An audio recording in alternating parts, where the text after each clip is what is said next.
நீங்க ஒரு பிகினர் டேட்டோ ஆர்டிஸ்டா, அப்போ உங்களுக்கான வீடியோ தான் இது. நீங்க ஒரு பிகினர் ஆர்டிஸ்டா இருக்கும் போது உங்களுக்கான பிராண்டை நீங்க உருவாக்கணும். அதுல ஒரு பேசிக் 3 ஸ்டெப்ஸ் இருக்கு. அது என்னன்னு பார்க்கலாம். செலக்ட் ஒரு பிராண்ட் நேம். உங்களுக்கான பிராண்ட் நேம் நீங்க செலக்ட் பண்ணணும். ஏன்னா அந்த நேம் தான் உங்களுக்கான ஐடென்டிட்டி கொண்டு வரும். அது எப்படி செலக்ட் பண்ணணும்னா, ஒரு யூனிக்கா இருக்கணும், மற்றவங்க ஈஸியா ப்ரொனவுன்ஸ் பண்ற மாதிரி இருக்கணும். ஏன்னா உங்க பிராண்டை வந்து மற்றவங்க ஷேர் பண்ணும்போது அவங்க கஷ்டப்படக்கூடாது. அதே மாதிரி டோன்ட் காப்பி அதர்ஸ், ஏன்னா உங்களுக்கு ஃபியூச்சர்ல ப்ராப்ளம் வரும்.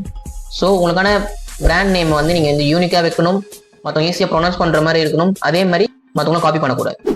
செகண்ட் திங் பார்த்தீங்கன்னா லோகோ மேக்கிங். லோகோ தான் மற்றவங்க பிராண்டை ஞாபகம் வச்சதுக்கும் மார்க்கெட்டிங் அண்ட் அட்வர்டைஸ்மெண்ட்டுக்கும் ரொம்ப யூஸ்ஃபுல்லா இருக்கும். உங்களுக்கான லோகோவை நீங்களே ரெடி பண்ணலாம். அப்படி முடியலன்னா நல்ல ஒரு டிசைனர் கிட்ட கொடுத்துட்டு நீங்க ரெடி பண்ணுங்க. Take time and do it. Third பார்த்தீங்கன்னா இஸ் கலர். உங்க லோகோவுக்கு நீங்க கலர் செட் பண்ணணும். Colour is most important thing. ஏன்னா கலர் தான் பார்த்தீங்கன்னா உங்களுக்கு வந்து ஒரு லாயல் அண்ட் ட்ரஸ்ட் கொண்டு வரும். ஸோ நீங்க செலக்ட் பண்ணும்போது 1 or 2 கலர்ஸ் மட்டும் யூஸ் பண்ணுங்க, அதுக்கு மேல வேணாம். ஸோ இந்த 3 விஷயம் உங்களால எவ்வளவு சீக்கிரம் பண்ண முடியுமோ அவ்வளவு சீக்கிரம் பண்ணிருங்க. அப்புறம் உங்க இன்ஸ்டாகிராம்ல டேட்டுக்கு ஒரு பேஜ் ஓப்பன் பண்ணி வச்சிருங்க. ஸோ அதுக்கப்புறம் உங்களுக்கு எல்லாம் தானா நடக்கும். ஸோ இந்த வீடியோ பிடிச்சிருந்தா உங்க பிகினர் டேட்டோ ஃப்ரெண்ட்ஸுக்கு இந்த வீடியோ ஷேர் பண்ணுங்க. தேங்க்யூ.